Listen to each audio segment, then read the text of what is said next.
இப்போ நீங்கள் வந்து திருவண்ணாமலை மாவட்டத்தில் இருக்கீங்க அப்படின்னா உங்களால் அறியப்படாத ஒரு சிவனாலயம் ஒன்று இருக்குன்னு சொன்னால் நம்புவீங்களா? இப்போ அந்த சிவனாலயத்துக்கு தான் நம்ம வந்து பயணத்தை வந்து தொடங்கியிருக்கோம். அது எங்கே இருக்குன்னு சொல்லிட்டு பார்த்தீங்க அப்படின்னா திருவண்ணாமலை மாவட்டத்தில் தன்றாம்பட்டு வட்டத்தில் ராயண்டாபுரம் அப்படின்ற ஒரு கிராமத்தில் தான் வந்து பாருங்க இந்த ஒரு சிவனாலயம் வந்து இருக்கு. நீங்கள் வந்து திருவண்ணாமலை மாவட்டத்தில் இருக்கீங்க அப்படின்னா திருவண்ணாமலையில் இருக்கக்கூடிய சிவனாலயங்கள் மட்டும்தான் சிவனாலயமா உங்களுக்கு வந்து தெரியும். திருவண்ணாமலை மாவட்டத்திலேயே பல பகுதியில் வந்து பாருங்க சிறப்புமிக்க சிவனாலயங்கள் வந்து இருக்கு. அப்படிப்பட்ட ஒரு சிவனாலயத்துக்கு தான் நம்ம வந்து போக போகிறோம். இப்போ நம்ம பார்க்கக்கூடிய சிவனுடைய பேர் என்னன்னு சொல்லிட்டு பார்த்தீங்க அப்படின்னா மார்கண்டேஸ்வரர் அப்படின்ற ஒரு சிவனாலயம். இப்போ அந்த சிவனாலயத்துக்கு போயிட்டு அந்த சிவனாலயம் எப்படி இருக்கு, இப்போ அங்கே என்னென்ன வழிபாடுகள் நடக்குதுன்னு சொல்லிட்டு நான் வந்து உங்களுக்கு அப்படியே லைவாக வந்து ஷோ பண்ண போகிறேன். இப்போ நான் வந்து அந்த வீடியோவில் வந்து பேச போகிறதில்ல, நான் முன்னாடியே வந்து பேச போகிறேன். இப்போ இந்த மார்கண்டேஸ்வரர் இந்த சிவனாலயத்தில் விசேஷ நாட்களில் வந்து பாருங்கள் சிறப்பு பூஜைகள் வந்து நடைபெறும். அதாவது அமாவாசை, பௌர்ணமி, பிரதோஷம், இது போல் முக்கியமான நாட்களில் வந்து பாருங்கள் சிறப்பு பூஜைகள் வந்து நடைபெறும். இப்போ நாங்கள் வந்து பிரதோஷ நாட்களில் வந்து நாங்கள் ரெகுலராக போவோம். நீங்கள் வந்தீங்க அப்படின்னா எங்களையும் உங்களால் பார்க்க முடியும். சிவராத்திரி நாட்கள்லையும் வந்து பாருங்கள் சிறப்பு பூஜைகள் வந்து நடைபெறும். சிவராத்திரிக்கு நீங்கள் இந்த ஆலயத்துக்கு வந்து வழிபடலாம். இங்கே வந்து பாருங்கள் இந்த சிவனாலயம் அப்படின்றது ரொம்ப சிறப்புமிக்க சிவனாலயமாக இருந்தாலும் மக்கள் வரத்து வந்து ரொம்ப குறைவாக இருக்குது. இப்போது இந்த சிவனாலயத்துக்கு உள்ளூர் மக்கள் வந்து வழிபடுறாங்க, அதுக்கப்புறம் தெரிஞ்சவங்க வந்து வழிபடுறாங்க. இதை தவிர வேறு யாரும் அந்த அளவுக்கு தெரியாததுனால வர்றது கிடையாது. இப்போ நீங்கள் நினச்சா இந்த சிவனாலயத்தை நம்ம வந்து உயர்த்தி நம்ம வந்து பாருங்கள் நம்ம வந்து பிரபலமாக்க முடியும். நம்மளால் அந்த சிவனாலயமே நம்ம வந்து பாருங்கள் பெரிய சிவனாலயமாக நம்ம வந்து மாற்ற முடியும். இதுக்கு நீங்கள் பண்ண வேண்டியது என்னன்னு சொல்லிட்டு பார்த்தீங்க அப்படின்னா எனக்கு வந்து பெரிய உதவியில் எதுவும் பண்ண தேவையில்லை. நீங்கள் வந்து சிவன் பக்தராக இருக்கீங்க அப்படின்னா தண்டராம்பட்டு சரௌண்டிங்கில் இருக்கீங்க அப்படின்னா நீங்கள் இந்த சிவனாலயத்துக்கு வந்து வழிபடலாம். நீங்கள் வரும்போது முடிஞ்ச உதவி வந்து பாருங்கள் இந்த சிவனாலயத்துக்கு வந்து உங்களால் பண்ண முடிஞ்சால் நீங்கள் வந்து பண்ணலாம். உங்களால் உதவி பண்ண முடியல அப்படின்னாலும் நீங்கள் வந்து சிவபெருமான மன நிம்மதியாக வந்து வழிபட்டுட்டு செல்லலாம். இப்போ இந்த சிவனாலயத்தில் வந்து பாருங்கள் காலங்காலமாக வயது முதிர்ந்த ஒரு சிவனடியார் தான் வந்து பாருங்கள் இந்த சிவனுக்கு சிறப்பு பூஜைகள் வந்து பண்ணிக்கிட்டு வராரு. இப்போ வந்து அவருக்கு வயதான காரணத்தினால முக்கியமான விசேஷ நாட்களில் பூஜைக்கு தேவையான பொருட்களை ஏற்பாடு செய்வதற்கு சற்று கடினமாக உள்ளது. அதனால் உங்களால் முடிஞ்ச உதவியை நீங்கள் இவருக்காக நீங்கள் பண்ணணும் அப்படின்னா கூட பண்ணலாம். நாங்கள் வந்து எங்களால் முடிஞ்ச உதவியை நாங்கள் பிரதோஷ நாட்களில் நாங்கள் வந்து அவருக்கு வந்து உதவியாக இருப்போம். இது போல் நாங்கள் வந்து பண்ணுறோம். நீங்கள் ஒரு சிவனடியாராக இருக்கீங்க அப்படின்னா நீங்கள் வந்து எந்த ஒரு கூச்சமும் தயக்கமும் இன்றி கண்டிப்பாக நீங்கள் வந்து இந்த ஒரு சிவனாலயத்தை வந்து நீங்கள் வழிபடலாம். இப்போ நீங்கள் வந்து இந்த சிவனாலயத்துக்கு ஏதாவது பண்ணணும்னு நினைக்கிறீங்க அப்படின்னா நீங்கள் வந்து பிரதோஷ நாட்களில் மாலை 4 மணி அளவில் இந்த சிவனாலயத்துக்கு வந்து வரலாம், வந்து சிவபெருமானை வந்து வழிபடலாம். இப்போ இந்த சிவனாலயம் வந்து பாருங்க 1000 வருடத்திற்கு மேல் பழமை வாய்ந்த ஒரு சிவனாலயங்க, யாருக்கும் தெரியாது அந்த அளவுக்கு.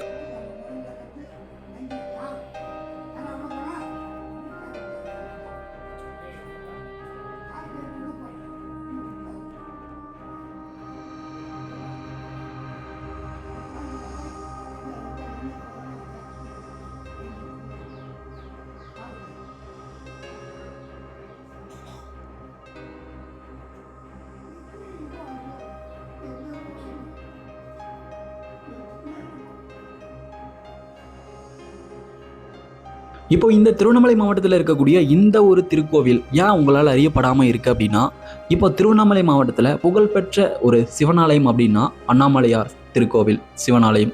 இப்போ இந்த சிவனாலயத்துக்கு நீங்கள் வந்து சென்று வழிபடுற ஒரு காரணத்தினால இப்போ திருவண்ணாமலை அப்படின்னாலே அண்ணாமலையார்னு சொல்லிட்டு ஒரு பேர் இருக்கும். இப்போது இந்த ஒரு பேர்னால தான் நீங்கள் வந்து திருவண்ணாமலைன்னு சொல்லிட்டு நீங்கள் திருவண்ணாமலை அண்ணாமலையார் கோவிலுக்கே போவீங்க. பட் போகலாம், அது வந்து தவறு இல்லை.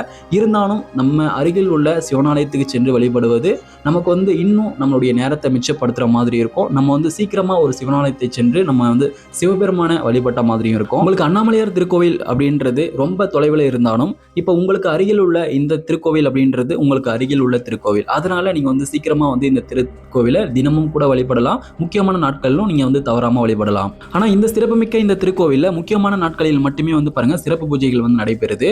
அதனால நீங்கள் வந்து முக்கியமான நாட்களில் பிரதோஷமோ, அமாவாசை, பௌர்ணமி, சிவராத்திரி இது போல நாட்களில் வந்து வரலாம். நீங்கள் வந்து தானிப்பாடி, போந்தை, பெருங்குளத்தூர் இது போல் இந்த சரௌண்டிங்கில் தானிப்படி சரௌண்டிங், தண்டராம்பட்டு சரௌண்டிங், இந்த சரௌண்டிங்கில் இருக்க பீப்புள்ஸ் எல்லாமே வந்து பாருங்கள் ஒரு சிவனாலயத்துக்கு போகணும் அப்படின்னா இந்த ஒரு சிவனாலயத்தை வந்து வழிபடலாம். இப்போ இந்த மார்கண்டேஸ்வரர் இந்த திருக்கோவில் வந்து பாருங்கள் இந்த சிவனாலயமானது மலைக்கு அடிவாரத்தில் வந்து அமைஞ்சிருக்கு. இயற்கை சூழ்ந்த ஒரு பகுதியில் வந்து தனிமையில் வந்து அமைஞ்சிருக்கு. நீங்கள் வந்து பார்க்குறதுக்கே வந்து பாருங்கள் சுற்றியும் அந்த பிளேசஸ்லாம் அவ்வளோ அருமையாக இருக்கும், அவ்வளோ அட்ராக்டிவாக இருக்கும். இப்போ நீங்கள் அங்கேருந்து வரீங்க அப்படின்னா வரும்போது வந்து பாருங்கள் ஒரு இயற்கை சூழ்ந்த காட்சியாக இருக்கும், ஒரு விவசாய பகுதியாக இருக்கும், அதுக்கு நடுவில் ஒரு வழிபாதையாக இருக்கும். நீங்கள் வந்து இந்த வீடியோ தொடக்கத்தில் பார்த்துருப்பீங்க, எந்த இடத்துல எப்படி வந்து அந்த வழிப்பாதை போகுதுன்னு சொல்லிட்டு. அந்த அளவுக்கு அருமையான ஒரு சூழலாக இருக்கும். நீங்கள் வந்து வரீங்க அப்படின்னா, நீங்கள் வந்து அந்த சிவனாலயத்துக்கு நீங்கள் பயணிக்கும் போதே உங்களுடைய மனசில் ஒரு அமைதியும், இப்போது பக்தியும், இப்போ இயற்கை சூழ்ந்த காட்சியை பார்க்குறோம் அப்படின்ற ஒரு சந்தோஷமும், அந்த பாதையில் போகும்போது ஒரு மன நிம்மதியும் உங்களுக்குள்ளே வரும்.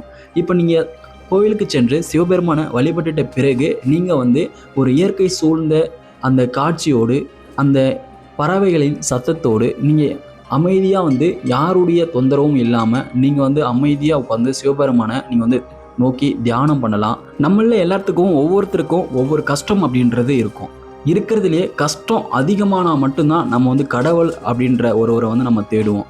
அந்த நேரத்தில் வந்து ஒரு சிவனாலயம், ஒரு கோவில் இருந்தால் போதும், நம்ம வந்து கோவிலில் போய் வழிபடலாம் அப்படின்ற ஒரு எண்ணம் உங்களுக்குள்ளே தோன்றும். அப்படி ஒரு எண்ணம் உங்களுக்குள்ளே வரும்போது இந்த ஒரு சிவனாலயத்தை வந்து நீங்கள் வழிபடலாம். நீங்கள் இந்த சிவபெருமானை வழிபட்டுட்டு இந்த இயற்கை சூழ்ந்த காட்சியோடு நீங்கள் வந்து அமர்ந்து உங்களுடைய எந்த விதமான கஷ்டமாக இருந்தாலும், எந்த கவலையாக இருந்தாலும் நீங்கள் வந்து அதை மறந்து சிவபெருமானை மட்டும் நினச்சி நீங்கள் வந்து வழிபட்டீங்க அப்படின்னா உங்களுடைய பிரச்சனை வந்து காணாமலே போயிடும். உங்களுடைய கவலைகள் அனைத்தையுமே மறந்து நீங்கள் வந்து ஆழமா ஏதோ ஒரு சிந்தனையில் நீங்கள் போயிட்டு ரசிச்சுக்கிட்டே இருப்பீங்க. நான் இந்த வீடியோ மூலமாக நான் உங்ககிட்ட ஒன்றே ஒன்று மட்டும் கேட்டுக்கிறேன். நீங்கள் வந்து இந்த சிவனாலயத்துக்கு உதவி பண்ணணும்னு நினச்சா நீங்கள் வந்து பெரிய உதவி வந்து பண்ண தேவையில்லை. உங்களால் முடிஞ்சால் நீங்கள் வந்து இந்த சிவனாலயத்துக்கு வந்து நீங்கள் வந்து உதவி பண்ணலாம். அப்படி முடியல அப்படின்னா நீங்கள் வந்து இந்த ஒரு சிவனாலயத்துக்கு வந்தாலே போதும். நீங்கள் ஒரு சிவன் பக்தராக இருக்கீங்க, ஒரு சிவனாலயத்துக்கு போகணும்னு தோன்றுறது அப்படின்னா நீங்கள் இந்த சிவனாலயத்தை வந்து நீங்கள் வந்து வழிபட்டு பாருங்கள், அதுவே போதும். நான் வந்து யாரையுமே வலுக்கட்டாயமாக இந்த ஒரு சிவனாலயத்துக்கு வா அப்படின்னு சொல்லிட்டு ஒரு கட்டளை மாதிரி நான் வந்து விதிக்க மாட்டேன். ஏன் அப்படின்னா சிவனாலயத்துக்கு வருவது அப்படின்றது நம்ம நினச்சா வருவது அப்படின்றது கிடையாது. அவர் நினச்சாதான் அந்த ஒரு ஆலயத்துக்கு நம்மளால் செல்ல முடியும், அந்த மண்ணையும் நம்மளால் மிதிக்க முடியும். இது வந்து நம்மளா நினச்சாலும் நம்மளால் முடியாது. நம்ம போகணும்னு நினைப்போம், ஆனால் நம்மளால் போக முடியாது. திடீர்னு ஒரு நாள் நம்ம வந்து அந்த ஒரு ஆலயத்தை வந்து அடைஞ்சிடுவோம். இதுதான் வந்து பாருங்கள் இயற்கையாக நடக்கக்கூடிய ஒரு விஷயம். இது போல் நிறைய பேருடைய வாழ்க்கையில் நீங்கள் வந்து உணர்ந்திருப்பீங்க. இப்போது திடீர்னு எந்த ஒரு பிளானுமே இல்லாமல் ஒரு சிவனாலயத்தை போய் நீங்கள் வந்து அடைஞ்சிருப்பீங்க. இது போல் யாரெல்லாம் வந்து அடைஞ்சிங்கன்னு சொல்லிட்டு மறக்காமல் எனக்கு கீழே கமெண்டில் சொல்லுங்கள். இப்போது நீங்கள் சிவன் பக்தனாக இருந்து இந்த ஒரு வீடியோவை நீங்கள் பார்த்துக்கிட்டு இருக்கீங்க அப்படின்னா கண்டிப்பாக அவர் நினச்சா நீங்கள் இந்த இடத்துக்கு வந்து வருவீங்க, கண்டிப்பாக வருவீங்க.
ஆண்களை உருவாயே அவுதிகள் உருவாகமானி அல்வான் நதியாமியே கனம் பெறும் கல்வி பெறும் ஒரு நாள் மனம் பெறும் நெஞ்சில் வந்ததில்லா இனம் பெறும் அன்பர் என்பவருக்கு அதிகாரிகளை கண்டவே பட்டாளி ஒரு நாள் என்று முத்தாரைக்கு உருவாகின்றேன் முத்தாரை கொண்டு